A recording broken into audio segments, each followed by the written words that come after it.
নমস্কার বন্ধুরা, পূর্ণ রান্নাঘরে আপনাদের প্রত্যেককে স্বাগত। আমরা চলে এসেছি নতুন একটি রেসিপি নিয়ে, পটল চিংড়ি। আর এই রেসিপিটা সম্পূর্ণ ভিন্ন ধরনের। আর আমরা কেমনভাবে পটল চিংড়ি রেসিপিটা বানাচ্ছি, আমরা সম্পূর্ণ ভিডিওটা দেখতে থাকুন। আমরা পটল চিংড়ি বানানোর জন্য নিয়েছি 500 গ্রাম পটল, আর নিয়েছি 150 গ্রাম কুচো চিংড়ি, আর নদীর কুচো চিংড়ি।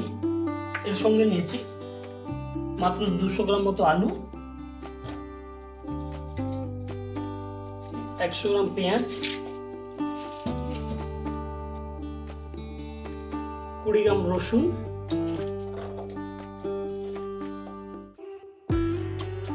5টি কাঁচা লঙ্কা, আর নিয়েছি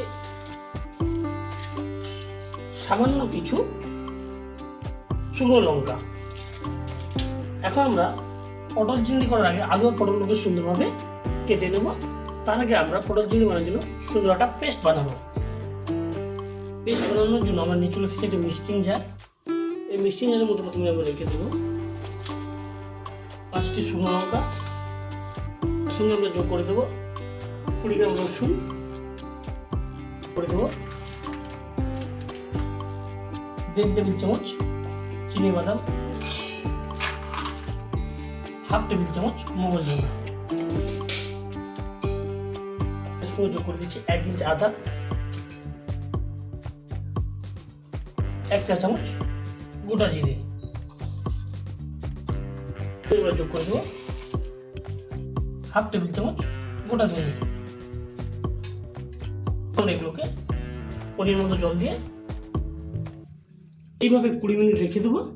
তারপর মিক্সচার গ্রাইন্ডারে পেস্ট করার জন্য নিয়ে যাব। পটল চিংড়ি করার জন্য আমরা ওভেনের উপর কড়াইটা বসিয়ে দিলাম।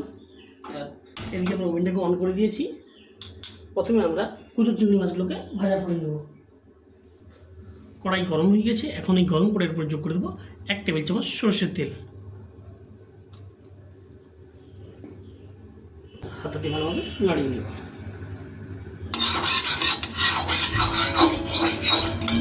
এখন আমরা এই গরম তেলের উপরে দিয়ে দেবো 150 গ্রাম কুচো চিংড়ি।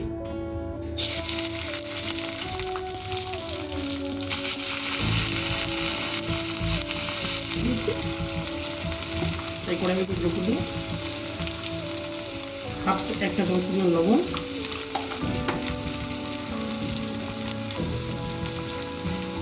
1/2 চা চামচ হলুদ গুঁড়ো।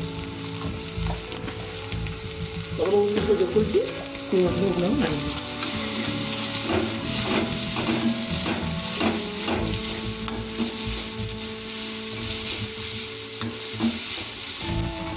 চিংড়ি মাছগুলো ভাজা হয়ে গেছে। এগুলো আমরা কড়াই থেকে এখন তুলে নেব।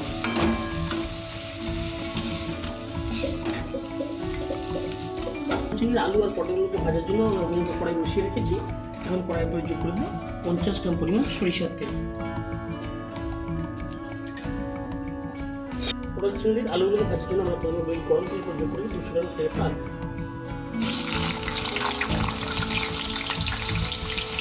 কড়াইয়ের উপরে যোগ করে দেবো 1/2 টেবিল চামচ লবণ, সঙ্গে হলুদ গুঁড়ো। লবণ হলুদ গুঁড়ো যোগ করে দিয়েছি। আর লোককে এখন আমরা লাল লাল করে ভাজা করে দেবো।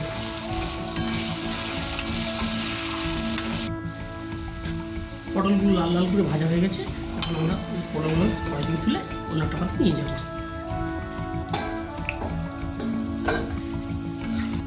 এখন আমরা এই গরম তেলে কেটে রাখা পটলের টুকরোগুলো যোগ করে দেবো।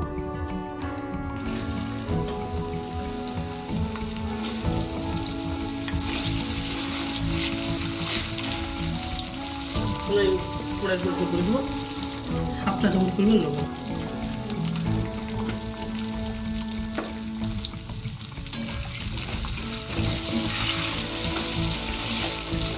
আর যেহেতু কড়াই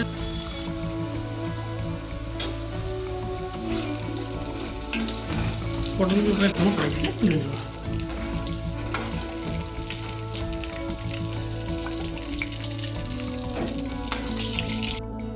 সমস্ত পটলগুলো ভাজা করে নিয়েছি। এখন আমরা এই তেলে পটল চিংড়ি মশলাটা বানিয়ে নেব। প্রথমে আমরা গরম তেলের উপরে যোগ করে দেবো। এই গরম তেলের উপরে যোগ করে দেবো প্রায় 1 চা চামচ পরিমাণ চিনি, এটা গলে চলে এসেছে। এখন আমরা ফোনে যোগ করবো 1 চা চামচ গোটা জিরে, তেজপাতা, শুকনো লঙ্কা, সঙ্গে যোগ করবো সামান্য কিছু পরিমাণ গোটা গরম মশলা। এখন নাড়িয়ে নেব।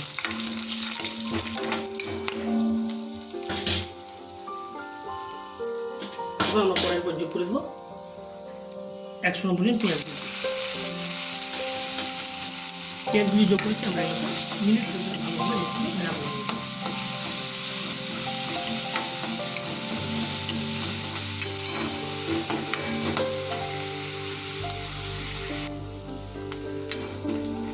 সমস্ত পেঁয়াজগুলো প্রায় 50% মতো ভাজা হয়ে গেছে।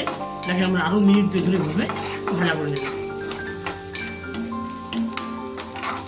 আমরা আলু পটল ভাজার সময় যেমন যথেষ্ট পরিমাণে লবণ যোগ করেছিলাম, তাই আমরা পেঁয়াজের উপর যোগ করছি সামান্য 1/2 চামচ পরিমাণ লবণ।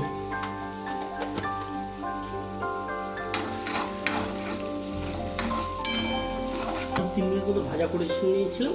আমরা যে পেস্টটা বানিয়ে রেখেছিলাম সেই পেস্টটা এখন আমরা কড়াইয়ের উপরে যোগ করে দেবো। দিচ্ছি এটাকে আমরা 5 মিনিট ধরে লক্ষ্য করে কষা করে দেবো। তার আগে আমরা কড়াইয়ের উপরে যোগ করে দেবো হলুদ গুঁড়ো,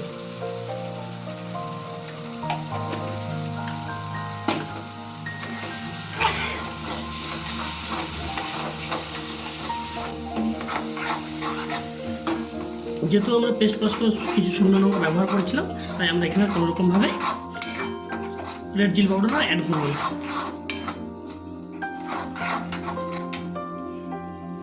পেস্ট করা মশলাটা আমরা কড়াইয়ের উপর যোগ করে প্রায় 5 মিনিট ধরে কষিয়ে নিয়েছিলাম।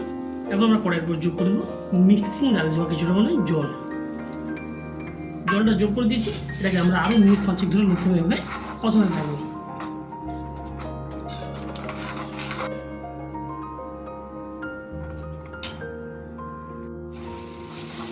মিক্সিং জারে জোয়া জলটা যোগ করার পর আমরা 5 মিনিট ধরে লক্ষ্যভাবে কষিয়ে নিয়েছিলাম।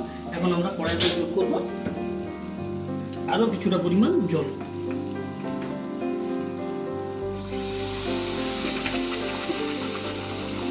জলটা যোগ করতে এটাকে আরও আমরা মিনিট ধরে এভাবে কষিয়ে নেব।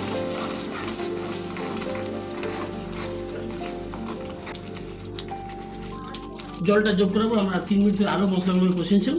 এখন আমরা এরপর যোগ করে দেবো ভেজে রাখা পটল আলু। ভেজে রাখা পটলগুলো যোগ করেছি।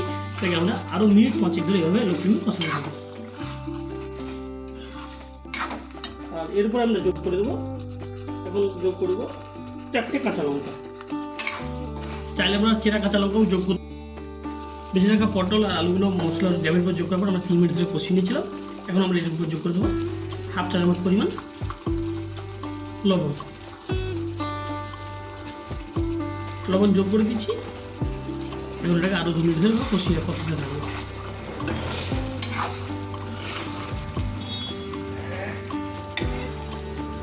লবণ যোগ করার পর আলু পটলগুলো আরও 2 মিনিট ধরে কষিয়ে নিয়েছিলাম। এখন আমরা কড়াইয়ের উপর যোগ করে দেবো ভেজে রাখা 300 গ্রাম চিংড়ি মাছ।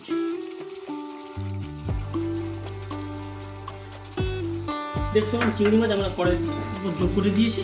তাই এখন ওটাকে আমরা ভালোভাবে আরও মিনিট ধরে কষিয়ে দেবো।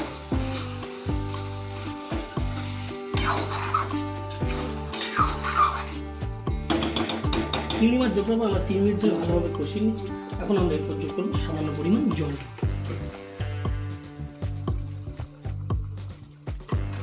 জলটা যোগ করে দিয়েছি। তাই এটাকে আমরা 2 মিনিট ধরে বিদ্যুৎ দিয়ে ফুটিয়ে নেব।